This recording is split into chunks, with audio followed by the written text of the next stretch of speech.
And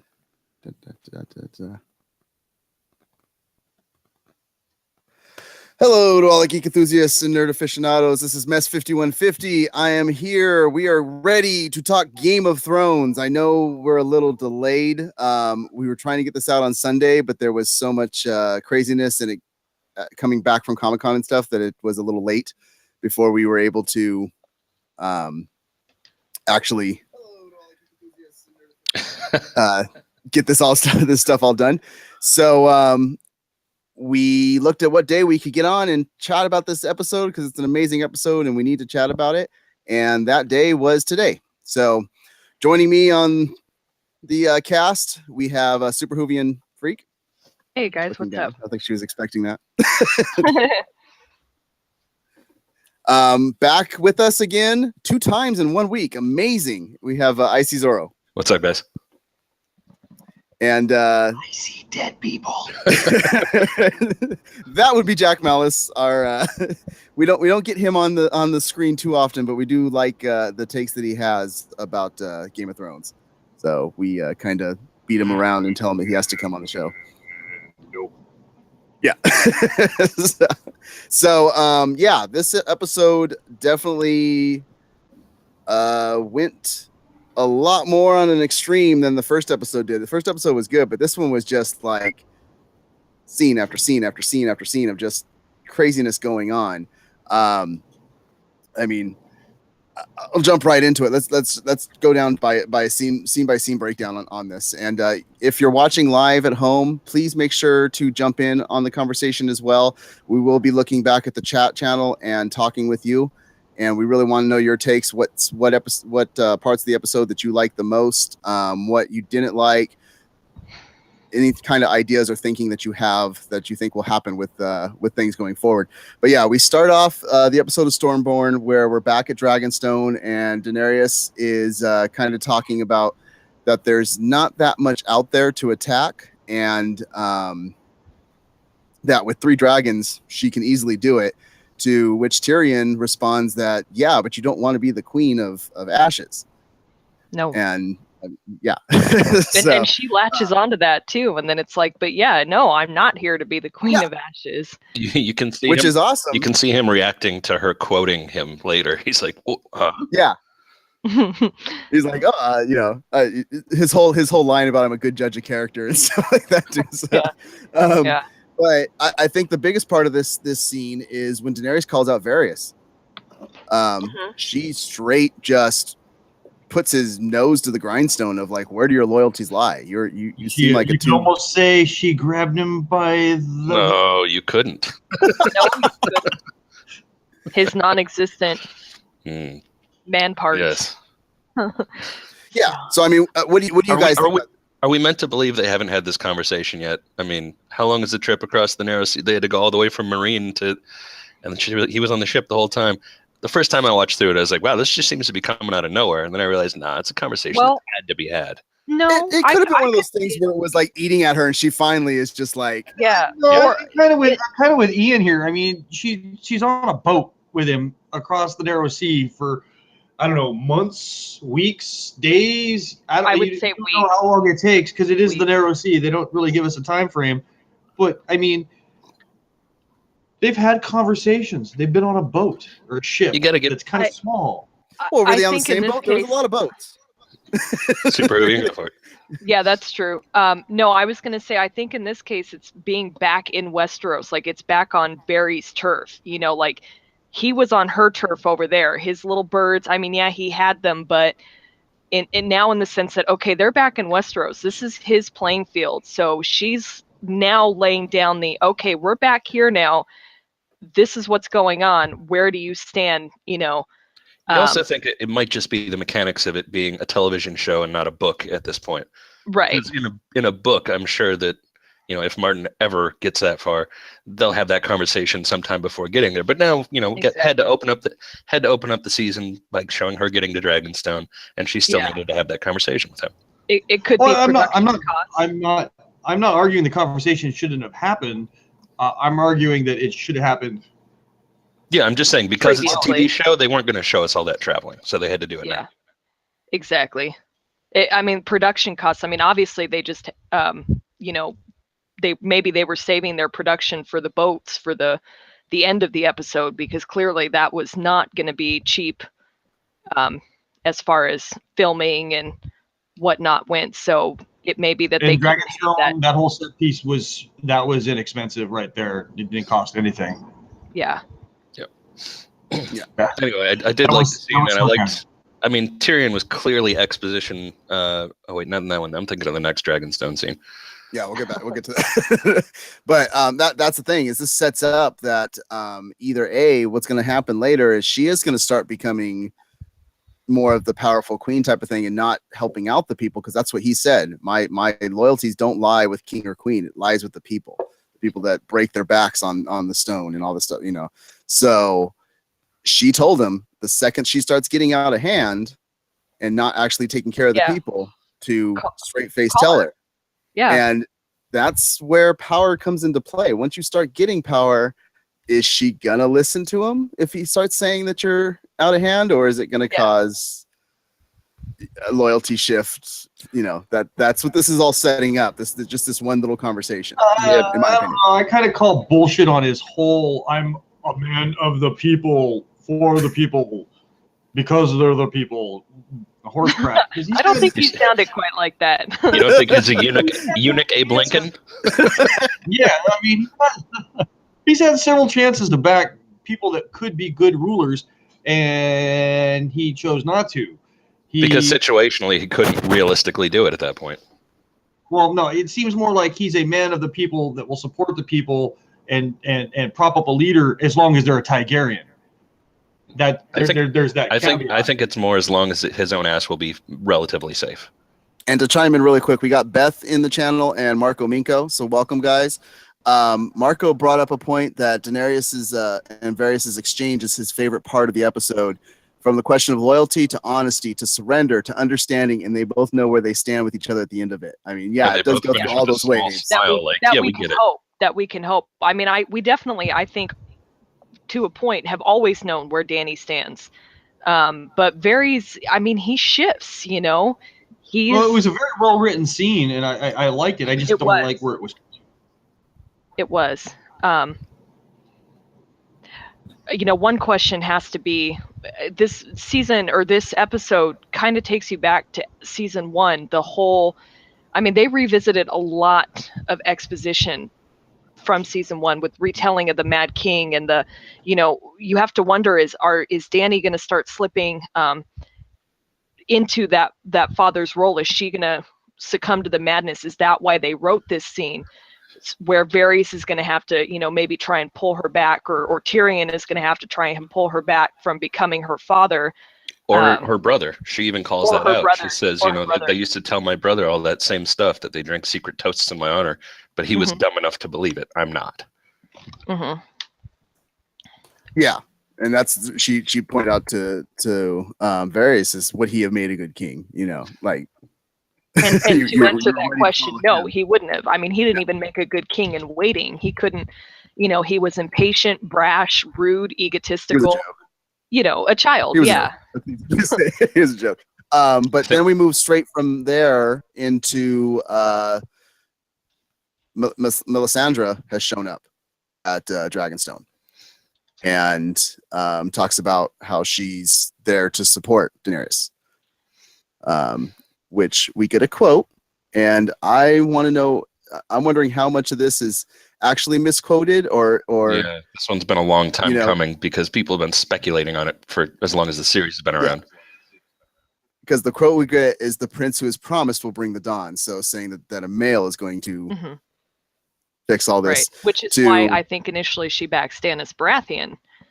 Mm-hmm. And why a lot of fans that know the books think it's probably Jon. Right. Well, she's backing Jon now, but she's going to Daenerys.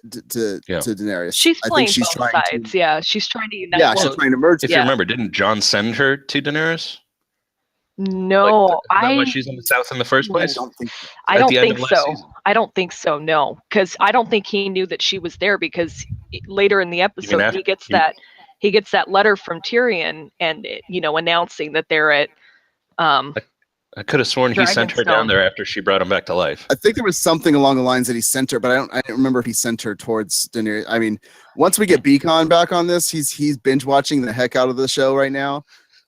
He'll know every single answer there is about what happened in previous seasons because he'll have it so fresh on his mind. So, if you guys know in the chat if John sent her to Daenerys, let us know. We'll look in on that. But yeah, the comment that's made, she says that what the quote is, the prince who was promised to bring the dawn, but then Missandei responds back with, well, that's the wrong translation of that. It's prince or princess. And I don't know if that's Missandei just saying it because she's a follower of Daenerys or trying to, but yeah, because she specifies, there's no noun for that. There's no, pronoun, I guess you could say, given to that in High Valyrian. It's genderless. Genderless, it's pronoun. Like it should have been monarch rather than prince, or or ruler. Yeah. So, I'm always very on the edge about what's her name, the Red Priestess. I'm never like Daenerys was so quick to accept her being there. There's our response. Speaking of people that flip-flop, I mean, that lady's been all over the map. Okay, so to answer your question, Melisandre was not sent by Jon. She was simply banished from Winterfell. Oh, gotcha.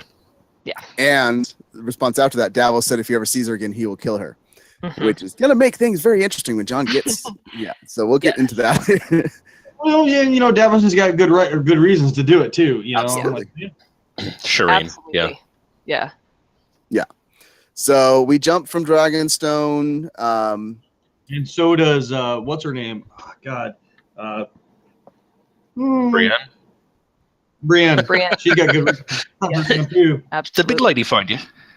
Well, Missandei tells Daenerys about Jon Snow and how they should form an alliance, and that's where we get the line from Tyrion about that he's a good judge of character, and he says that Jon is good people. I don't think he's wrong. I think he is generally a good judge of character. He just doesn't always get to act on it. Yeah, exactly. And she says to send the Raven and bend the knee. Is she asking Jon to come and bend the knee? Yeah. Yeah. So yeah, she is. She is. And that's not going to happen. Yeah. No, it's not. No, if, it's not. If any other Jon ruler, is more of a humble person. Jon would be the most likely to do it. Any other ruler. I'm not saying it because he's got too much pride. He's just not dumb enough to trust the Lannisters. He already knows what's happened. He remembers what happened to Ned. Well, it's he's not dumb enough to go down there and put his head in the noose. So even because they got him. They got him. I think as long as she's willing to promise help against the army of the dead, he's going to do whatever it takes to get dragons and dragonglass up there. Did you take her word for anything? Yeah. It's not the Targaryens he doesn't trust. It's the Lannisters. Well, that's what we were talking about. That's who said Cersei's the one that said, "Come bend the knee." He's not going to go down there. No, it wasn't. It was Daenerys. It's Daenerys when she says, "Ride a raven." To him. Yeah, we're not even at the Cersei scene yet. Yeah, we haven't gotten. I thought you guys were at the Cersei scene. My bad. Yeah, no, that's that's coming up. That's coming. And Cersei didn't even say to bend the knee until it was the previous episode where she said basically everybody needs to stop your stuff because otherwise we're going to come and wipe you out. Is what she said in the previous episode. So we step from the Raven going. Fast forward to the Raven appearing in Winterfell because Jon's already got the note from Daenerys, and they're discussing it. Lightspeed Ravens. Yeah, exactly. And it's band name. It's Jon, Sansa, and Davos that are discussing it, and Jon once again doesn't trust the Lannisters, but he's spent time with Tyrion. He doesn't seem like a bad man to Jon, and he even reaches out to Sansa. Oh yeah, I love that he goes to Sansa for advice so much now. Yeah, so asking, what do you think of him? I mean, we got Marco who's like just dropping bombs here in the chat channel. He's like spot on. He points out that Dany accepted the Red Priestess, Melisandre, because that the Red Priests brought peace back in Meereen. Yeah. experience with the says that priestess. Yeah. Well, she has no issues, it seems, with the Lord of the Light followers, not like they do in Westeros, where they're untrusted. I mean, they're very untrusted in Westeros. Nobody, they are outcasts almost, They're almost like Han Solo's line, hokey religions and yes. I don't know if I would say they're outcasts. I would say that more of they're a militant religion that is opposed to the religion that the bulk of the people of Westeros have. So it's an aggressive religion in a land that isn't their homeland. So they're not really happy about. It's like the proliferation of different religions in the actual world. In some regions, certain things are very prolific. In other regions, not so much. And they're extremely aggressive in the way they what do they proselytize? Hallelujah. He raised his hands and froze. There he is. Okay. He's proselytize, I think is the word you're proselyte. Yeah, proselyte. Yeah, I can't. Prostitute. Proselytize. Yes, and the way they prostitute. That too. Absolutely. Seriously, we've seen that too. Yes. So, but yeah, she brings up that Tyrion's not like the other Lannisters, that he can be considered a good man, but she doesn't even know if it's actually from Tyrion because she thinks it could be a trap, which John responds that the last line on there is the last thing that... Because Tyrion's smart enough to put something in there like that. Yeah, but once again, Sansa still doesn't trust it. So, he doesn't trust anybody. And we have Jay Della in the chat now. Welcome, Jay. Go ahead and chime off on stuff, and we'll discuss with you too. You chime in, because chime off I think means something different than what you think it means. Talk about it. But the one point that is made by Davos is that fire kills White Walkers, and what makes fire, and that's dragons. Dragons. So, it's not hard to get from point A to point B on that one. I hate that weakness. It's like Martian Manhunter's weakness is fire. Fire will kill the Martian Manhunter. You know what? Fire pretty much kills every damn thing. So, I mean, it's pretty crappy. Except Targaryens. Right. My point, it's like, hey, you know what? Cutting off their head is going to kill vampires. You know what? Cutting off my head is going to kill me too. I know.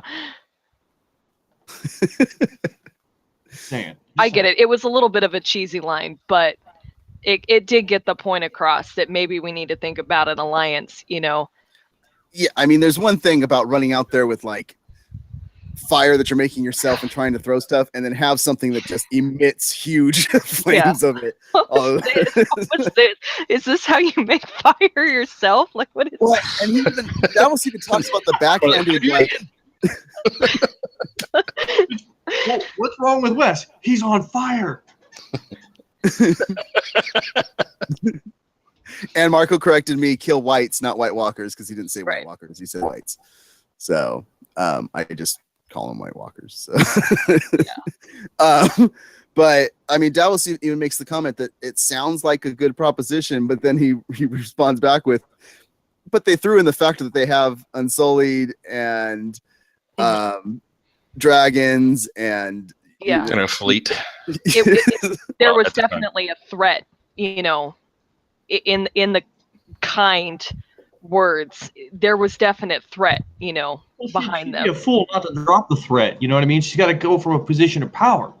Yeah, which is why she specified, tell him basically come down here and bend the knee, which, you don't even need the threat at that point. You know what they have. Yeah. And that's what John knows too. You can tell him he's already thinking about it in his mind. Now, because here's the thing on that. If John is truly he's truly a Targaryen, his claim to the throne is better than Dany's.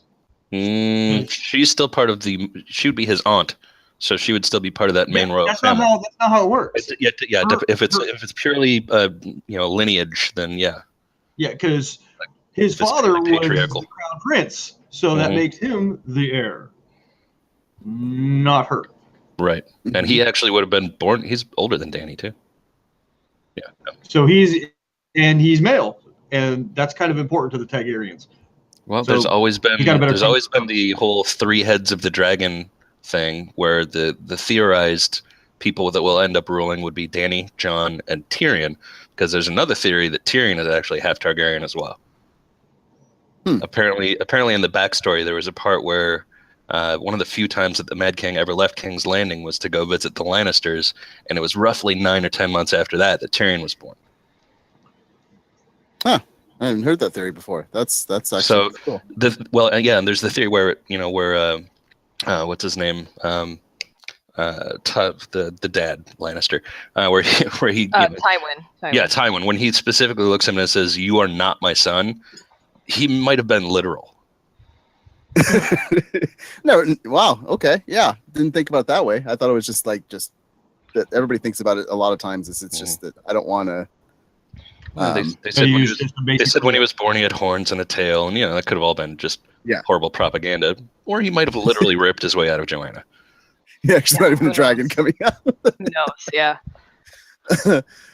So we move from Winterfell to the Iron Throne for the first time with Cersei, and she is painting a story like no other, just about if Daenerys comes in, she's going to destroy our way of life.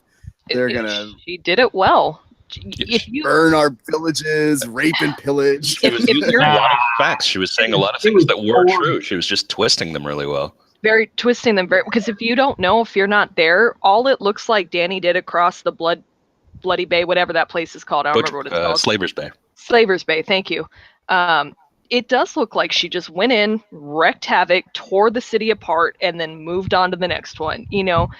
I mean, she was there for a while and gave him a chance to try and. But again, if you don't, I mean, you're not there. It's not like they're watching it on the news. All they know is that these cities are being ransacked. The way of life is being overthrown. They don't know that they're literally being liberated from, disgusting things that they were doing in these cities. They just know that, oh my God, she's going in, she's changing everything, and then she's moving on. So yeah, you could twist that easily and make it seem like she's going to come in and do that here. All of your houses are going to be destroyed. Your everything basically is just going to be destroyed, and she's going to sit on the throne and she's going to reign over your corpses. I would have to say that I thought that was the worst performance given by the actress that plays Cersei. She played it flat. Lena Headey. I mean, she's amazing in every other scene, but it was a little flat. There was no emotion. It was like she really bought in on what she was saying, and she gave it too wooden, and I didn't like. I think she was trying to go for stern, and it just didn't come across as stern and commanding. You know what I mean? But that's not her strength. Normally, there's one thing that woman can do is stern and commanding. Yes, but that's when she gets some space to move around. Like Super Hooving Freak said, she had great lines there, but she wasn't allowed to move at all. She had to stay on that throne the whole time. And she's great when she has some economy of motion that she can put into it, but just face, it wasn't great. Yeah. It felt like she was trying to go for compassion, and that's why it fell to crap to me. She was trying to make a compassionate plea to these people. But she's not an empathetic character. And she's not, and that's why it felt flat to me. Like she was going for empathetic, not for commanding. It's like she was telling him to make King's Landing great again. Yeah, it sounded terrible. It was. Yeah. Stern and forceful. She doesn't do empathetic. She doesn't do I'm your friend and I'm here to save you all. And she's not good at that. She's sitting there on the throne already trying to manipulate some more of having people turn against people that they've sworn allegiance to with the Tyrells, saying that they're, dirty people as well that are going to, I will tell you who did pull it off in the next scene though was Jaime when he was talking and just being like, look, this is what you got to do. Are you going to do it? Yeah, so he went to against Mace Tyrell. Just about anybody looks empathetic. Well, and that's what Super Hooving Freak's talking about is Jaime went to Tarly, and basically, that's right. and basically said, yeah, you need to align yourself with the queen and take out Elena Tyrell. And he's like, no, we're not schemers. We don't sit in the shadows. And I love that he threw little jabs smart enough to be a schemer. Well, I love that he threw jabs at like what happened to the Red Wedding and all these different things. It's like, we don't do that type of stuff. We don't come straight to your face. We talk to you, if we make an oath, we're going to stick to it.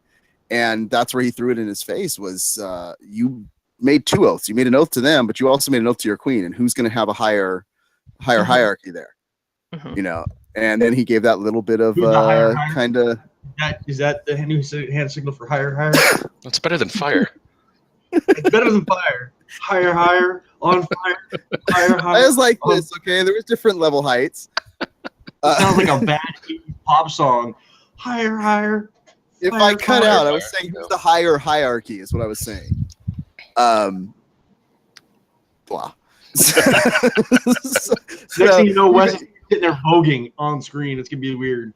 I thought it was interesting that we saw Sam's younger brother, who was a giant beast at this point in the armor. Mm-hmm. And I liked that Jamie just didn't remember his name. That was great. He's like, what is your name? Rickon? No. Dickin. No, it's Dickin. Whatever. Yeah. And the look on his face afterwards, like what? I can't be bothered to care about this.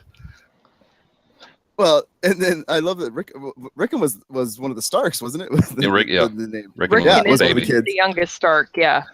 Yeah, so I love that that's the name that he pulls out. Rickon was the youngest Stark. He only had like one line, and unfortunately, it was a straight line. And it disappeared for like 3 seasons, and then came back and got killed. No, you didn't.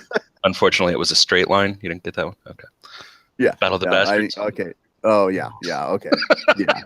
That's wrong. Very funny and accurate. Serpentine, dude. Serpentine. That's evil. Yeah, I know. And then he basically throws a little bit of a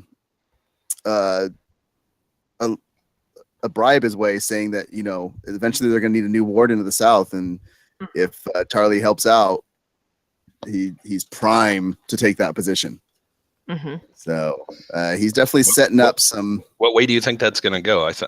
Do you think that Tarly's going to stick with the Tyrells or go with the Lannisters? I think the way he was talking, he seems like the type that would stick with Tyrell, but yeah, that's what I was thinking. But that would not be a very good conflict then.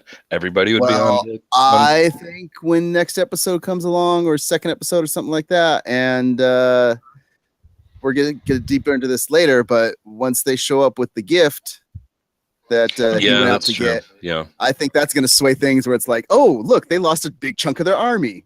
So you mean do you mean evil Ewan McGregor as Obi-Wan Kenobi? Yeah. Doesn't he just like Ewan McGregor as Obi-Wan, but with blood all over his face? A little bit, yeah. And the chat room was loving your straight line. We got zigzag jokes. LOL. So, and then we jump into a major scene from there. That's last week we got seeing Jorah's arm come through and say something to Sam. Yeah. And we all speculated it was Jorah. Now it's been confirmed that it was Jorah. And he's sitting there basically being told he has no hope with Grayscale. He's too far gone. But he was looking great. He looked horrible. He's just growing his armor. Marco brought up the same thing that I just said. When he notices Elena's gonna fall, he will take Jamie's offer, and that's what I was saying. Yeah. So once he sees that they're or supposedly gonna fall, I wouldn't count that old woman out, man. She's wily. Ever. No, but that is a big chunk lost with that armada. That fleet, that fleet lost. Well, you're assuming that's what the gift is going to be. It's one of. Yeah, I am assuming that to bring. Yeah. So I am assuming. I mean, That's what we do here. We assume for next week's episodes. Yeah. he's definitely bringing her. You know what they say when you assume something, right, Wes? Yes. It makes an ass of you and me. I know. No, just you, not me, because I'm not assuming it. Go ahead, I mean, he is bringing her the people responsible for killing her daughter. So it's, even if that's not the ultimate gift, it's going to be well received. Yeah, Yara is just an afterthought. I think that was more for Euron than for Cersei. But she is bringing the sand snakes, the ones that are left remaining, alive. yeah. And they are the ones that killed Marcella. So you know that the mother, yeah. Yeah, that Cersei is going to want revenge on them. So. And they've got her daughter too, so that should be fun. Mm-hmm. Yeah. So what they basically tell Jorah is he's going to go mad in 6 months, and that being that he's not a commoner, they'll give him a day to choose what he wants to do, which means basically leave a sword there and say, you can either kill yourself or get kicked out. To which Sam keeps trying to remove the evil cornflakes from his chest. he keeps trying to say, hey, is there something we can do? And the Archmaester has something. He has an excuse for every single thing. I wish those maesters would take 30 seconds and just actually listen to Sam for a minute. Like, I know. yes, we get it. You're a trainee, but dude, he's seen smart. some stuff.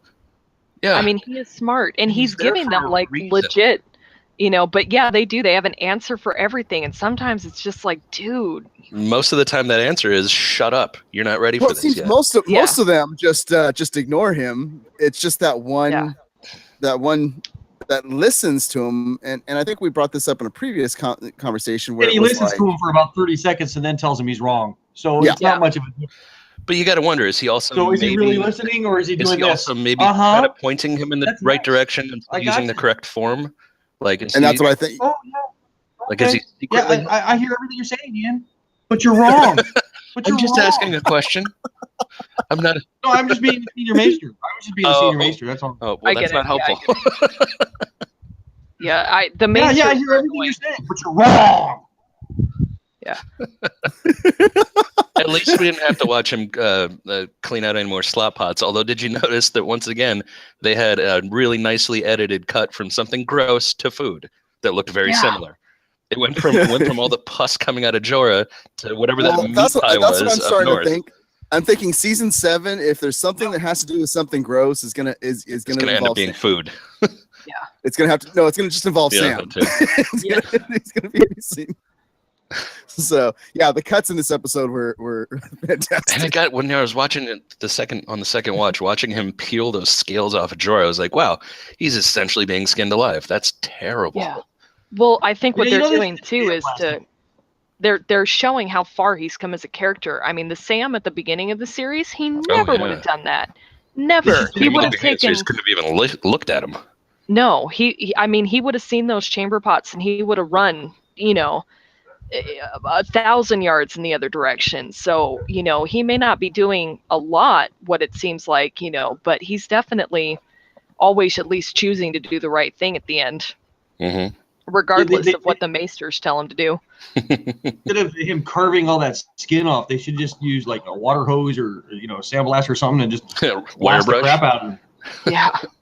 Yeah, wire brush something. I mean, I personally would have been perfectly fine if they had just, showed him saying, here, drink the rum, bite the belt, linger on the scene. And then cut to the exterior of the door with some screams. And then or muffled screams and just moved on to the next scene. I would have been okay with that, but that's just not HBO and that's not Game of Thrones. That is really not the Benioff and Weiss style. Yeah. We jump back really quickly. Sandblasting would have been pretty good. We jump back really quickly, and Cersei is taken down to where the remains of the previous dragons are. Balerion, right? Balerion the Dread, yeah. Yeah. And they talk about them and how they were put down there. Speaking of stupid maesters. Yeah. Well, that's that Maester has a ex-Maester, I guess. Yeah. Yeah, well, he's got a good point for her. You got to also wonder how old is that skull that it's not exactly the same as it's a stationary skull with a lot of age on it. So maybe firing a big spear like that, first of all, you got to hit the dragons. And then who knows, maybe living bone is stronger. I'm telling you, it's gonna take out one of the dragons the first time they end up fighting. Yeah, but when the dragon got hit with the spear in the fighting pits, it was like a quarter of the size that it is now. Yeah. Yeah, but the two others, not the one that she'll be riding, but the other two aren't nearly as good Viserion as- and yeah, I can't remember. one of those. It just Rhaegal, Dragal, Rogon, and Viserion. Yeah, I'm and with Ian on this one. A living skull wrapped in tissue, muscle that's moving. This is gonna be a lot tougher to penetrate. So Oh, I think yeah. if they hit a dragon at all, it'll be like through the wing. which could I mean, still. unless the dragon sits down, walks up to the ballista, and goes, "What is this thing?" Well, I I don't think they're going to have just the one ballista. If they keep working day and night and they get like 10 to 20 ballistas out there and shoot them all at the same time, that's. So it gets 10 to 20 bolts through its body they're and its wings, but not through its nugget.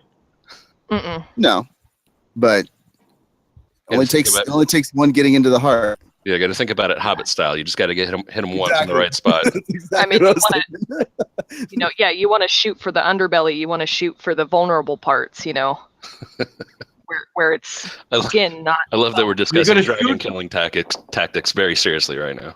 Yeah. By Well, I mean, shooting seriously, the yeah. vulnerable parts in their underbelly. Yeah. Yeah. When we were talking about the Seems skinning, like dumb evolution for a flying creature. when we were talking Yeah. about the skinning of Jorah, Marco brought up that Ramsey would have loved that surgery procedure. Would have made him hungry. Yeah, and he just brought up that it'd probably injure the dragons, but not kill them. And I mean, that's what Agreed. Like you said though, if you hit the wings enough, you can make it to where they can't fly, and then you could take it down. So But that is a really great point I never thought about, Ian. Having a weak underbelly is a very, very stupid It's dumb evolution for a flying creature. Yeah. that flies. completely. well, that's why their scales are usually supposed to be strong. But this is a different look of dragon than you. I mean, they do look like they have a softer underbelly than. And these are actually Good. dragons, right? They aren't wyverns. They've got all four legs. Yeah, all no, four they've legs. got all four. Yeah, and no poisonous tail. But I don't think they would have shown us that scene of it going that deep into the Unless it skull was if gonna it wasn't get- going to do something. Yeah. Exactly. So Yeah, but there's a lot of fans in love with the dragons, so they're setting up a fear. They could be just setting up a fear state where you're like, "Oh my god, my dragons are gonna No, die!" And then I don't the dragon think that they just just- beat the crap out of them. she has the power that basically they said you can run with three dragons and run through the land. And that will be the twist is when she goes running through the land and all of a sudden one of her dragons gets taken out. Then it's like, oh, well, hey, wait a minute. we don't Yeah, have you the got to power be to do smarter. that. You got to be smarter. So I think it'll happen. So, one of the dragons is going to die just to piss off fans. So, Hmm. but the next thing is we do go back to Dragonstone, and this is where they are We skipped talking over the scene where we went to Winterfell again, where Jon was talking to his gathered folks, because that was right after the peeling the scales off I Jorah. missed that. I thought that came after. Well, we haven't gone to the peeling off jar. We just jumped. We just Oh, jumped okay. places. Never mind. Yeah, then. we've jumped around a little bit. So Where's Beacon when we need him to keep things organized and moving in a linear fashion? I am. Hey. he's still So- 3 seasons behind. But no, yeah, we go back to Dragonstone, and this is where they Oh, start yeah. talking about the This is the all-star discussion. exactly. So we have the Dorn, the Dorn there. We have Elena. Elena. The Dornish, Um, the Tyrells. We've got Grey Worm and Missandei in the background. Tyrion putting on a show with his strategery. Yara. Yeah, that was fun to watch. It was. Yeah, and they're just straight arguing about what type of fighting tactic they should take. Of why is Daenerys even sitting there right now? That she should already be just wreaking havoc. And that's where you brought up that she reused the line from Tyrion, Mhm. and he gave that little smirk. I gotta wonder how much of that plan was come up by Tyrion and how much by Daenerys. I would think mostly by Tyrion, but I love the twist that they were all concerned about who was going to be attacking what and where, and basically everybody's attacking somebody else's stuff, and and they all kind of looked around after the explanation, like when he knocked over that lion, they all kind of looked at him like, oh, so you're serious about this? Yeah.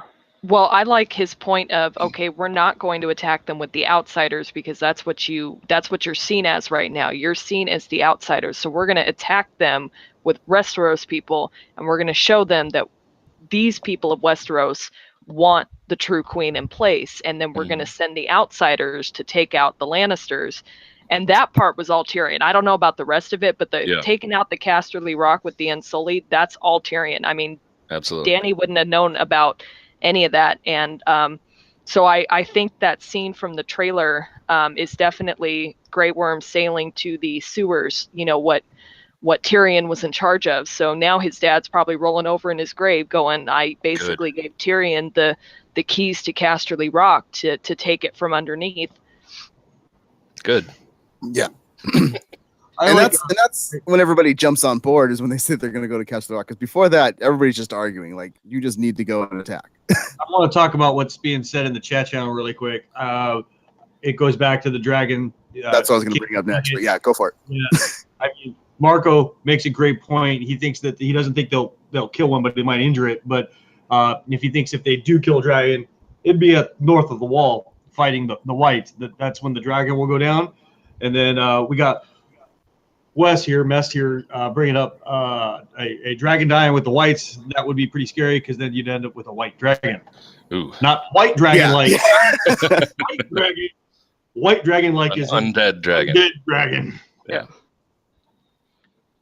Yeah, God knows how many of those I've already fought in Warcraft. Would it breathe ice? Would it breathe ice instead of fire? Because now you got the song of ice and fire. That was a comment. Probably. There was a comment that I heard from somebody recently. I know this is a different scene again, but when Sam was walking around with that maester, he was talking about writing a history of the north of the wall and stuff. And Sam said, "Oh man, you need a catchier title than that." You think that maester is essentially writing a song of ice and fire? Needs to be more poetic.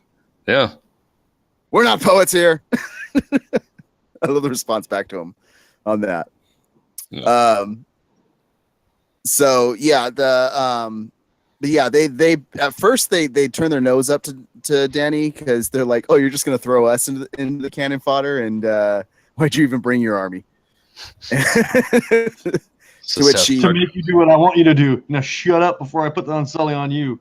Yeah. Oh, they get it, and it's really it's a great scene, but I think the most powerful part of that scene is when Elena and Daenerys sit down and talk, because she straight up tells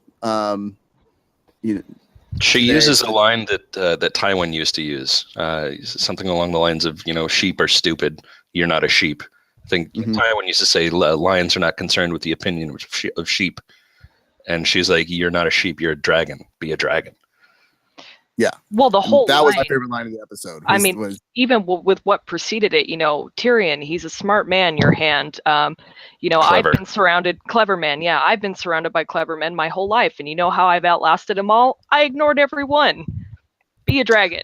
I don't know that that's always a good idea. Well, and this is the thing. Her response there, I think, is going to come back big time after the finalization of this episode, because it's like he's a smart man. He's a smart man, but don't you can't listen to smart men. And now it's going to be like they lose their fleet, and she's going to be like, look what I said. See what I said. Yeah. So if most of that, to be fair, I don't think Elena would have quite predicted that tragedy. I think she foresaw something coming, but I don't think she would have quite predicted that happening so quickly. I would also like to point out that she may have outlasted a lot of clever men, and it was kind of a backhanded slap.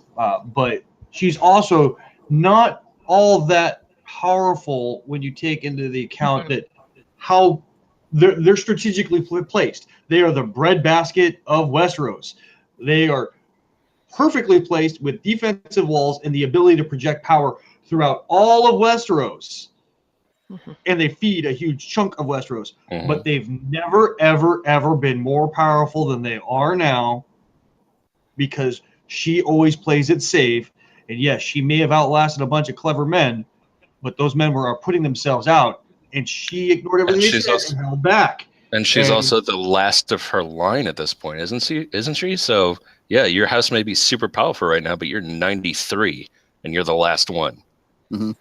And you can never win a combat, you can never win a war, you can never win a conflict without the initiative. If you're always fighting defensively, you will never win. And she always fights defensively. She never takes offense. She always I would take one disagreement with that. I think marrying her granddaughter off to Joffrey was sort of a risky move in the first place. Yeah, but she didn't like that idea either. She That's wasn't true. really No, she pushing didn't. for it either. She's like, this is a bad idea, guys. Yeah, that's true. I like that character. She's a lot of fun. Yeah, she is. It's the actress. Yeah, It really Well, is. fantastic. That's it's what it's becoming between Tyrion and her. It's kind of that angel demon type of thing for Dany now, because she's giving good points as to why you just need to go out and fight and take things. She's responding with the fact that her granddaughter was loved by the people, was a good, kind-hearted person, and look what happened to her. Mhm. They bring up the fact that the commoners in this land that Daenerys doesn't know won't obey you unless they fear you. So it's whereas Tyrion's saying, yeah, we need to be strategic about all this. We need to, people are going to love you once they see. Yeah, and that's interesting because we've seen Olenna argue against that similar thing with Tywin before, because Tywin was the definite rule by fear guy, and Olenna always seemed to be more of like the better to use honey kind of thing. But now we see Tyrion Lannister arguing for more reasoned approach, and Olenna advocating for which fear. he's actually fought that the whole series. I mean, he was with Joffrey. Like, you don't get your commoners' love by throwing rotten fruit at them. You get it by feeding them, and that is why, because he tried to show, like, this is why your wife Marjorie, is so beloved right now, because she's out there. Oh, that wasn't even walking the Joffrey at that streets point. That was little kid. What was his name? Yeah. No, it wasn't Tommen. It was. Was it? I thought it was Joffrey. I thought it was right Was at it the still? beginning. Okay, He's like, "Watch your wife. This is what she's." I can't remember if he that's was right, talking to Joffrey or Cersei though. Yeah, well, Marco's bringing up a really great point that she's no longer really fighting for her family or the expansion of their survival. She wants vengeance, and she's got nothing to lose. So she could be flipping her script because but I still don't think she's a good. She may be wise and cunning in the ways of court, but I don't think she's a very good combative strategist.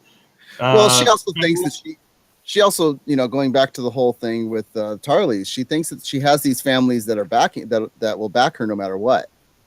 So, if all of a sudden these families switch on her to Cersei,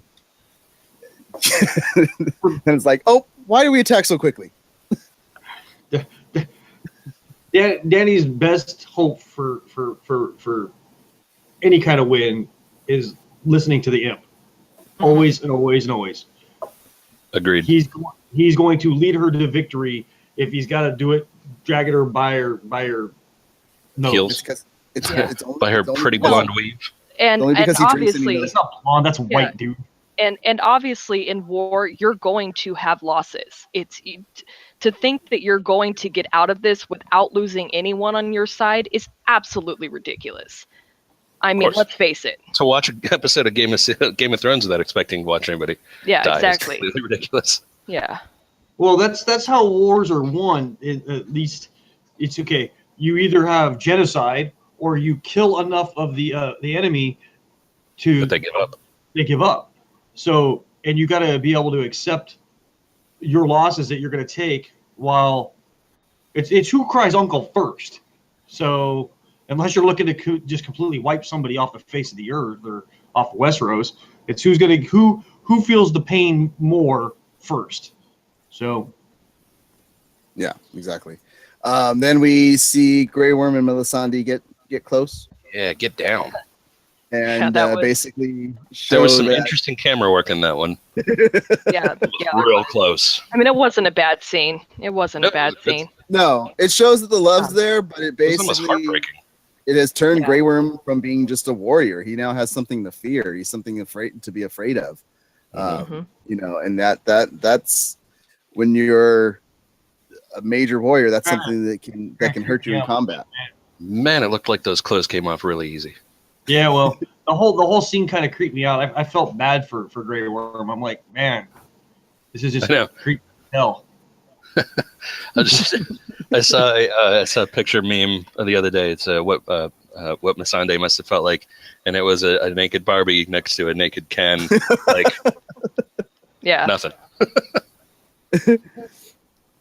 Yeah, and that's something that we discussed when we were watching through it the first time. Was like, is he 100% eunuch? Is he? we don't know. I think there was some discussion of that in the books, but I don't know that it's ever been clarified in the show. I think it's full. The only discussion I know of on any of the episodes was just for Varys. That Varys is 100% fully gone. Yeah. Root and stem, I believe, were the words. Yes. That he got to watch burn in a pyre of incense. Yeah. And then hear a demon voice. Super fun. Yeah, so that was a great scene. Mm-hmm. Yeah, and then we jump back into what we were talking about before, which was with the wonderful cut going into Sam feeling that he found a cure for the Grey Worm. Grayscale. Grayscale. If he found a cure for Grey Worm, he's going to be super happy. Grayscale to Grey Worm to Grey. You gotta wonder if that's not almost the perfect relationship for her, though. I feel like she's been used and abused as a slave for so long that like now it's just all her. I like Marco's response to when she can be a dragon but not go full dragon. Just be a smart dragon. So, then dragon mad. Yeah. So, and then we already discussed what happens there, where it's just skinning of Jorah, and I love that she keeps telling him, "Shh, nobody knows I'm here. Try not to scream as I scream." Yeah. I have to ask you again, please, can you not scream? And it's like, dude. I like that Sam took a couple of shots of rum before he let Jorah touch the bottle. Well, and I love the response too, where he's just like, how many times have you done this? And it's like, never. It doesn't matter because I'm your only hope, basically. Yeah. Nobody's even willing to give you a try. Yeah. So, from there, all he's got to do is get a little bit of that blood and any kind on him, on his skin. Oh yeah, that's true. I was thinking as the one of those squirts squirting out of the scales, and you kept on seeing that Sam had his mouth like this. I was like, oh man, that's gonna get in your face. Don't do that. Yeah, just one squirt. Well, and that response back. He should have been wearing a surgical mask. A mask of some kind. Had his arms tucked up, his sleeves tucked up, and gloves. He did have gloves on. He did have gloves on, but I mean, the sleeves were falling up a little bit, and so I would have had him tucked in the gloves and. Archmeister Pylos, which is who he brings up. Archmeister Pylos, who he said found a cure for it, and they respond back with, "Yeah, did you see how he died? He died of grayscale." Yeah. It could have been one of those situations. He may have found a cure for it, but yeah, it gets into his eye, it gets into his mouth, or something like that. He gets grayscale and goes, "Hey, no way in heck, I'm gonna skin myself. like I know what I need to do." Well, I said they should sandblast him, man. I mean, they got pumps. They just take water and put him up against a stone wall and hose him down. Just take him out to the desert. Yeah. But we lost Icy Zorro. And he'll be back, don't worry. Grayscale pie on the menu for that cut is what Marco said in the chat. But that's where we cut into seeing Arya again for the first time on this episode. And she runs, speaking of pie, she runs into Hot Pie. Which, frankly, I'm not even gonna lie, didn't even recognize him. I thought she was just talking to some random stranger until she said his name, or he said her name, and I was just like, and then it was like, oh, that's Hot Pie. Yeah, he kept calling her Ari. I was like, no, he kept Ari. Saying, but it sounded like he was saying Ari. I kept on picturing him as young Hagrid. Oh, Ari. Yeah, you're a wizard, Ari. Yeah, but she goes right into eating his food and without asking or paying, by the way, which was great. Well, she asked how much to say at the end, but she starts off by saying, "Whose is that?" and then just grabbing it. Yeah, and she sticks to her guns with what she's been saying since the last episode. She's going to go kill. She seemed very PTSD. She had a 1,000-yard stare most of that conversation. Yeah, well, and I loved her response to it. Like, like, oh, did you hear what Cersei did? She blew up the whole court, and who does that thing? And she's like, Cersei does it. Yeah, Cersei she would. Cersei would do that. Mm-hmm. So I just yeah. There's no emotion. She's just like, I need to go kill her. I need to, Yeah, no emotion until Hot Pie goes, oh, did you hear what happened in Winterfell? Oh no, the Boltons got tossed out of Winterfell, and Jon Snow came down from the wall and is now leading, and you just see her eyes go ping. Yeah. She turns to look at him and goes, "You're lying." Yeah, like why would he lie about that? He had no reason to lie about that. Because she's scared to hope at this point. Exactly. Yeah, and she's been so devoted to a specific cause for so long now that to have something different, it changes. Now she's got to flip a switch, and that's I got worried as soon as she decided to head north. I was like, oh man, something bad's gonna happen again. Arya can't ever get back. She said something along the lines of, I think it was when she was talking to Nymeria. She's like, I'm going home. I think she'll get up there just fine. She's just going to get up there and realize that Jon Snow's no longer in Winterfell. He's a Dragonstone, Yeah. Run into the sibling that she's not as fond of. Exactly. And then I think it's going to be her and Sansa clashing for a while, because her and Sansa, I mean, they never got along. Or maybe they will get along now because Sansa's not the person that Arya left behind. She's not naive. She's not a prissy girl anymore. Yeah. No. Sansa's no longer naive princess kid, and Arya is. There's another option. Hardcore. He could end up meeting up with Jon and end up in the middle of the road. Jon's spy master. Yeah, for sure. That would be awesome, in my opinion. That would be the best storyline out of all of them, is using her, ability to take the faces. Yeah, she's pretty good at disguise at this point.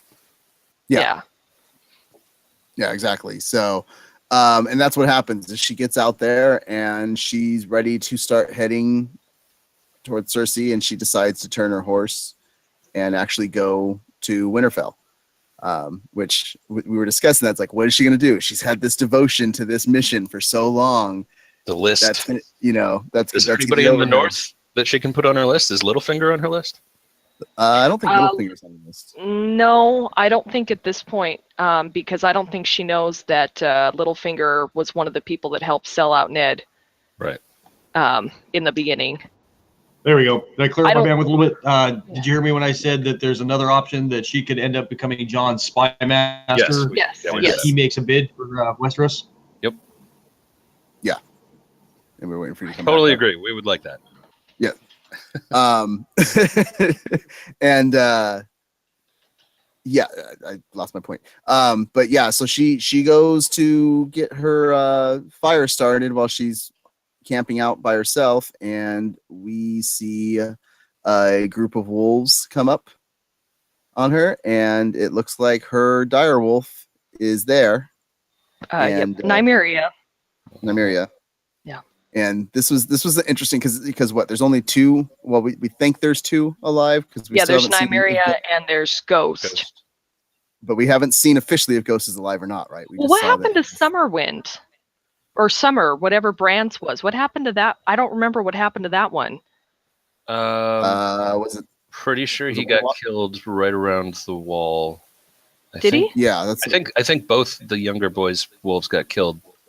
Well, we know Rickons was killed by Ramsay because he threw the head out. But I don't remember what happened to Brands. I thought did it get killed? It got overrun by walkers when Hodor was. That's what I thought. Yeah, that's what I thought. Okay, maybe you're right. Yeah, it was in the big cave when the skeletons and stuff started. But I know Ghost got beat up pretty bad, and it led you to believe that he's dead, but he may not be. No, I think he's coming back. Ghost will rise again, man. So. But yeah, she puts her blade down. She walks up to Nymeria. We're assuming is Nymeria, and says it's her and stuff Pretty like much that. Gotta be. And Nymeria sniffs her and then takes off. And I love, once again, it's what we were saying about before about giving up hope. Mm-hmm. It's this hope that you see in her eyes as soon as she sees Nymeria. That once Nymeria walks away, she's just like, it's not her. But yes, this is not her. No, I don't think that's what she. I don't think that's what she meant by that line. I think that line went a little deeper because she was basically asking Nymeria, "Okay, let's go back to the castle. Let's live in the walls," And Nymeria is not that wolf anymore. Nymeria has embraced her wild side, kind of reminiscent of Arya embracing her wild side and going on this vengeance streak. She's not meant to be penned up. So I think that's what Arya meant by "that's not you." Like, that's not you anymore. Essentially telling herself, maybe that's not me anymore. I don't really belong in Winterfell, but I'm going to go anyways because I need to. I like that interpretation. Yeah. That's my interpretation. And Mark will bring up another great point. So he brings up one point that he saw was that Arya is acting more like the Hound as yes, she's coming back. But the other one was when she's talking to Hot Pie, he seems to realize how much she's changed. He asks her, and she's speechless. She doesn't say anything like I've changed or anything. I love the factor that Hot Pie goes back to the when she was dressing up like a boy, because he's like, "You're pretty. You can't be a boy." I can't believe you thought you were a boy. You're pretty. Yes. And he responded, "Yeah, Bran's White Walker killed it, and Ghost is chilling at Winterfell," which I'm still waiting to actually see Ghost because we haven't seen him in the last 2 episodes. So, you would have thought Ghost would go with him when he traveled, but I don't know, maybe not. No, maybe we'll see this him. is healing. He did get hurt in the fight. I do remember that, but There's the other way of looking at it too, that Arya wasn't talking about the wolf at all. She was talking about herself. You're not. Yeah. That's not you anymore. She could have meant that isn't. She doesn't. She's not a lone wolf anymore. She's returning to Winterfell. Mm-hmm. She's returning to her pack. She's going home. Very possible. Yeah. Herself. Yeah. Yeah. And it's not her. Another point that was brought up when we were watching it live originally was that she left. She basically shooed her away. She left her. She went off and did her thing. Yeah, but it was and now the wolf's like, "I'm gonna go do my thing. Screw you." Yeah. Yeah. So. And dire wolves are pretty smart. And then we get to the big scene with Jon coming back to Winterfell. And basically, he gets the note from the Raven from Sam now saying there's is dragon glass, a just mountain of dragon glass underneath Dragonstone. Supposedly. Yeah, according to one page in one book that he saw one time. Yeah. But we're going that's with that's not allowed to be read. Yes. How did they not figure that out? Dragon stone, dragon glass. It's like they never drew the line. It's a pretty straight line. That's what I posed last week when they brought it up. Is dragon glass created by dragon fire? No, it's volcanic. It's obsidian. Obsidian, man. Yeah. Okay. But it does have a good chance of being made from dragon fire. I mean, you have to think dragon fire is as hot as lava and magma, and it could make it. So that could be why there is a frack ton supposedly at Dragonstone. Dragonstone sits on top of a extinct volcanic island. Because all obsidian is melted sand. Mm-hmm. Yep. So when you already have the possibility of making this joint endeavor getting fire to take out the whites, now you have a potentially being able to mine the material you need to create weapons out of. What was that stuff that they used to blow up the sept? Wildfire. Wildfire. There's the answer right stuff there, you can't man. put out. That'll take care of the whites real quick. Yeah, but then you need X-Maester Creepy Nuts to make that stuff. Yeah, what's his name? Maester Qyburn? Is that his name? Qyburn? Yeah, that guy's creepy. That guy is creepy to the max. Still waiting. I'm still hoping for Clegane Bowl this season. Yeah. It's gonna have to come.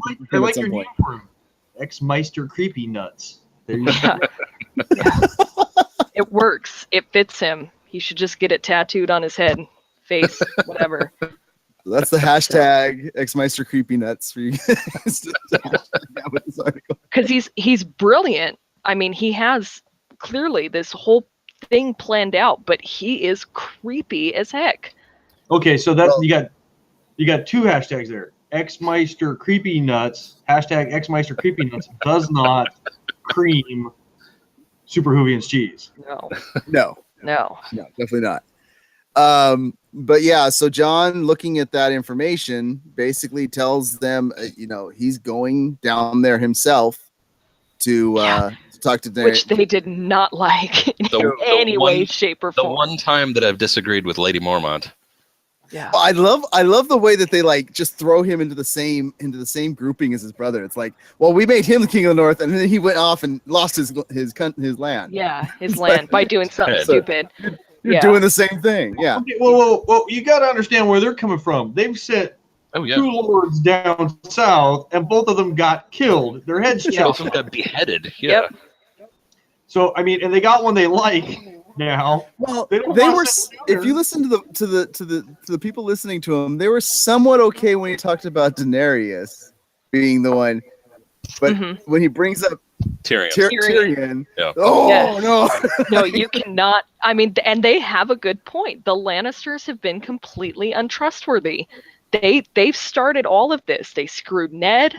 They helped screw Rob with Tywin and conspiring with Frey and Boltons. Bolton, Bruce Bolton, whatever his name was, the guy with the stupid pink cape. You know, I mean, he brought about Rob's downfall. I mean, yeah, Rob gave them the opening, but they would have taken him down another way. Frey was totally gonna backstab him, even if he hadn't done what he did. So Cersei's entire, everything she's done throughout the entirety of the series, not exactly trustworthy. yeah. So I mean, he basically says, you guys made me the king. I didn't want to be the king. I took the title because somebody has to rule properly. But he understands that the best foot forward with Daenerys is going to be him going there, not sending somebody else. That well, he makes it clear that this is the opposite of the Hunger Games. The odds are not in their favor in any way, shape, or form. This. Yeah. And they have to. And I mean, short of sending Sansa in his place, what else was he going to do? And let's face it. I mean, Sansa's starting to grow on me, but she is not diplomatic right now. She is. No. She's taking way too much after Cersei lately. With the hairstyle. Which is not the best role model. He is the one mentioned within the note from the Raven. Yeah. Well, he says she's a queen. Only a king can treat with a queen. That totally makes sense. Yeah. Yes. It's risky as hell, but I mean, as outside viewers, viewers of the show, I think we can all appreciate that's the right move. It is a risk you're going to have to take right now. Yeah. You have to. And he leaves Sansa in charge, which I think is huge to show the respect that he's got. Oh yeah, the look on her face she was like, "What, me?" Yeah. Oh, she totally expected him to leave some random dude in charge. Yeah. Not so much the look on her face, but the look on Littlefinger's face. Yeah. Yeah, that too.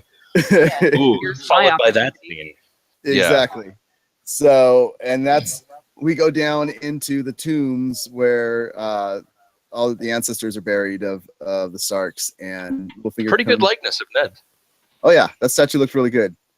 And Littlefinger comes in to just have a jolly little talk with Jon about how he was the one that commissioned to have Ned's bones brought back to Winterfell so they'd be buried there because he absolutely loved Catelyn. And it's all fine and good, if a little frosty, right up until he says, "I love Sansa like I loved your mother." And it's like, dude, nope.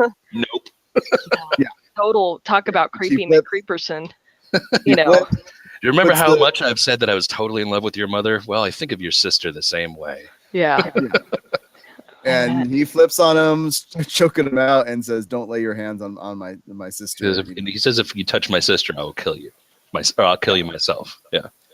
Which at this time, once again, I think Sansa's playing a major game as well. I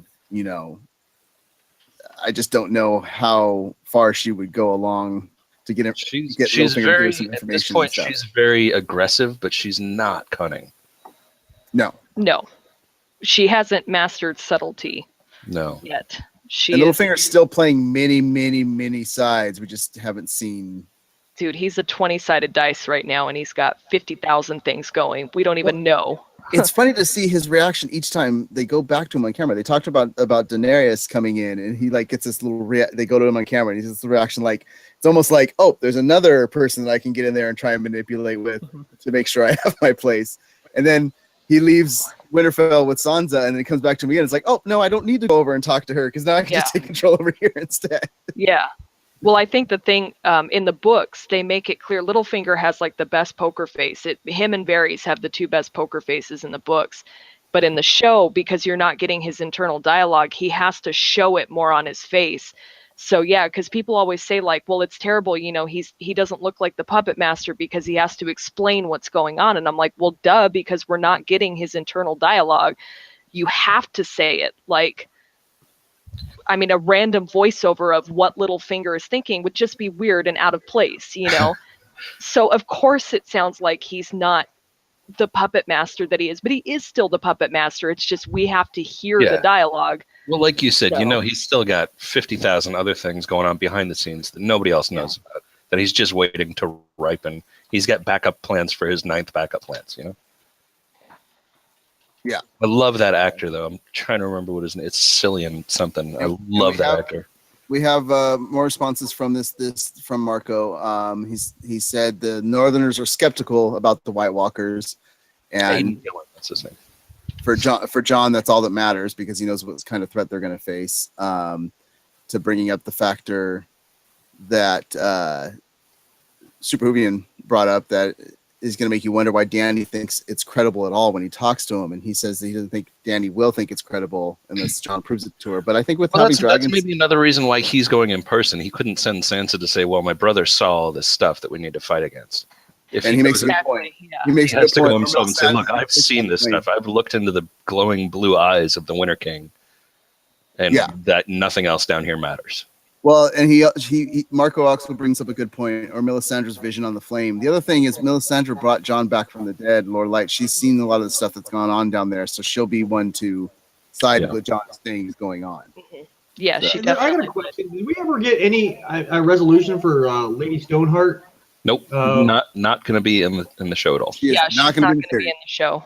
They've made because that. it's far.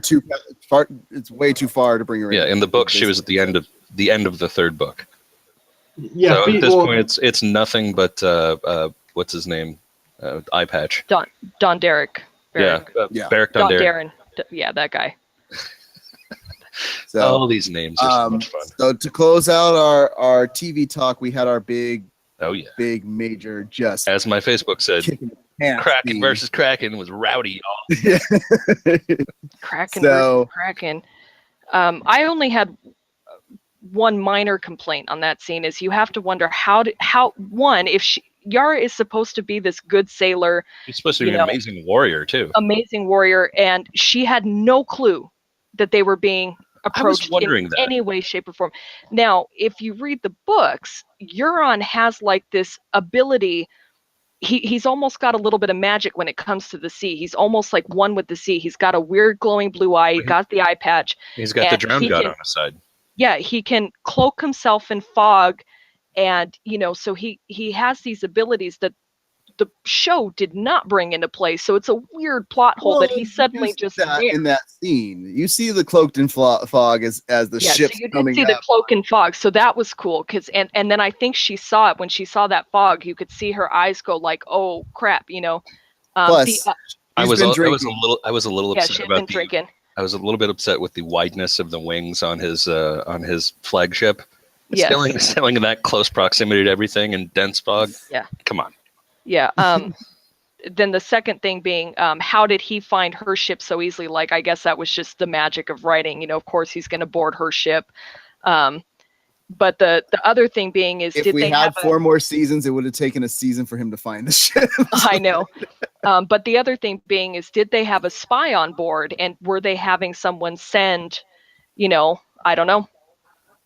I don't think so. I don't know. That's probably a stretch. But more than likely, like what it is. Like a GPS system to work off of. Even if they could send a Raven, it's like. Well, they could have said like, "Hey, we're leaving now." Wait. Flagships. The flagships of a fleet where the admiral is usually flies a larger flag. They're much larger. She probably had the big Kraken sails. All of the ships had the Kraken sail. Yeah, but she probably had, single flag. Yeah, or like a crown on the Kraken, something like that. Yeah. And he more goes, than You got one ship that looks different. That's the one I want to go attack. The rest of you guys can have anything else, but that one that looks different, I'm gonna go get that. Watching that guy fight, I know I've said it already. It was both Ewan McGregor. It was creepy. I was a little disappointed in the way that they shot the scenes of him fighting the sand snakes. It was a little choppy and disjointed. Did you notice that he killed both of them with their own weapons? Yes. Yes, he did. Yes. And then it was brutal. And then displayed their bodies the same at the end. Mm-hmm. Yeah. Well, although apparently a lot of people thought the one hanging from the noose was Yara, and I'm like, I thought so at first, but then I was like, oh wait, no, the other one's got the spear through her back, and that one's hanging from a whip. Spear through her back. Yeah. Well, Yara is captured along with the other daughter and the mother, Ilaria. And so they're obviously going to be taken back to King's Landing for Cersei. The worst part of this scene is the factor that this is a discussion Ilaria tried to hook up a threesome between Yara and her brother. Well, that part of it, but during that specific part, when Ilaria asks, so where do you play? When she becomes queen, what do you play? What's your part in all this? And she's like, he'll be my advisor, my protector. Yeah. And it's like, oh I wow, was just to like, throw that line. advisor, maybe. But I mean, he has so much PTSD, Well, that's the thing is he starts out proper. He's out there fighting. He's going. It's not until he's yelled his name and then he sees everything and that PTSD hits. Yeah.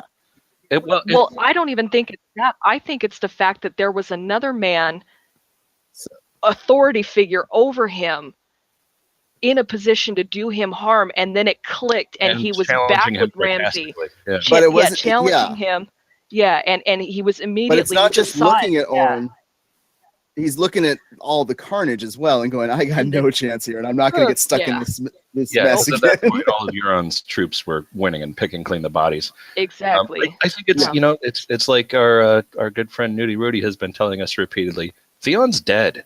Theon's been dead. Well, and that's what I wanted to bring up. I don't think Theon was dead again. I think Theon was back some. Yeah. Yeah, but it wasn't until that set back in that Reek was back. Theon has been dead a long time. Reek was there the entire time, and he was just following the orders of the other person that's in power now, his sister, and she told him, you're going to fight, so Reek was going to fight. And the moment she was no longer in charge, his uncle's in charge, he had one of two options. He was the first one out the door. Or run.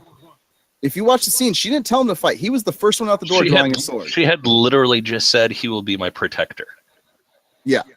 So he was going off that. I know. Yeah, that's okay. I'm just giving him a little bit of benefit. Yeah, before he became a complete coward. He might be in the vastness of this series. Be motivated himself. He can't make decisions. He cannot drive. He cannot. In the vastness of this series, he might end up being Gollum. He might do one thing at the end that saves everybody. And that's why he's still. I could see that happening. He's not a coward. He's not a coward. If everybody died and he was the one left on the throne, because he was just always running. No one left but a reek. He's not a coward. He's not a coward. The man will fight when he has a clear form of leadership, and his leader is telling him to go and to fight. He's proven that. Yeah. But at that point, his leader lost. Yep. And he refused to go with his brother or his uncle, so he ran. Yeah. The more creepy part about the scene where they were trying to put the threesome together is originally Yara was to be cast as Lily Allen, the singer, who is his real life sister. Yeah. And when they saw the scripts, they're like, no, she's not. The very first time they meet in the books, he literally goes to third base with her on a horse. Yeah. I know. So when they saw that, like, and when he finds out that his sister, third base on the horse, he goes into the pants. He goes all the way into the pants. Yeah. I don't. And when he finds out that it's his sister, she was like, "I wanted to see how far you were willing to go." Oh, I love that, Marco. Euron is a heavy metal lead singer in the late '80s. Oh yeah, no, he did have kind of a "Let Me Kill Mr. Beard" going on this time too. It does. It was cut out on the chin. So that's the episode for this week. Do you guys have any other little thoughts that you wanted to kind of throw in there about this week? Well, just like to reference your point, you said Dany's only hope of winning this war is going to come down to listening to Tyrion in the long run and following most of Tyrion's advice. I think Cersei's only hope of winning this war is listening to Qyburn, or however you say his name. Absolutely. I mean, she's talking about bringing in these alliances, and maybe Euron will swing a little favor and whatnot, but I think Qyburn is her ace in the hole. If you look around at you're my only hope. if you look around at the three current monarchs, they all have excellent hands. You got Tyrion, Qyburn, and Davos. Like, these are all people that are willing to speak truth to power. They talk plainly. They actually see the truth of things for the most part. They just have different methods. Well, the difference being is that Jon actually listens to Davos, whereas Stannis never did. Stannis would listen to him, and then exactly like Jack was saying, he would listen to him and then go, "No, but you're wrong." But it was also a factor that But Stannis the priest told me, Yeah. and look at the boobs. It was also a factor that Stannis knew Davos for a lot longer and knew him when he was a thief, and Yeah. A there's a smuggler. whole- He was a Yeah. smuggler. He wasn't a thief. He was a smuggler. Smuggler. He was an honorable smuggler. Yes. Oh, yeah. He was chaotic neutral. He had his fingers cut off. You like that, Tim? Chaotic neutral? Come on. Yeah. So, I was thinking more chaotic good for Davos because he's not batshit crazy. Chaotic neutral. Yeah, that's true. There's more Han Solo. Yeah, he's more of a Han Solo. that's it for the Game of Thrones chat for Stone. Good Lord, what's the name of this episode again? Stormborn. Stormborn. So next Sunday, we should be back on our regular time right after the episodes air to talk about it when it's fresh in everybody's mind. Tomorrow, you guys make sure to come back and check out the channel because the MaliceCast live podcast will be going on. Some of these faces will be back on the air with you to just chit chat about all things nerd. Not that one. That one hides in the back. And you hear a disembodied voice. But we get them for Game of Thrones. So if you're in the San Diego area, make sure that you guys check out Sky High Comics and that you also check out Battle Mage, which is a fantastic brewery. I went there the other day with two of the folks here, and awesome. It's in Vista. Definitely check it out. I'll go back again one day. It was awesome. Yeah, they left me there. We're gonna go back. They were supposed to meet me. Dude. They were 2 hours late, Okay, and when we're they not talking got about there, they complaints right now. I'm like, I've been sitting in a pub for 2 hours waiting for you all. Maybe what this a is why we rough don't want night. him on the camera too often. He just comes like, Hey, just So- sit here and drink all this good beer by myself. This is exactly. Yeah. No, we will eventually be bringing you guys some footage from Battle Mage. We're gonna get some interviews from them and stuff about It'll be their awesome. brewery. So it'll be really cool. Let's talk about where we can follow people.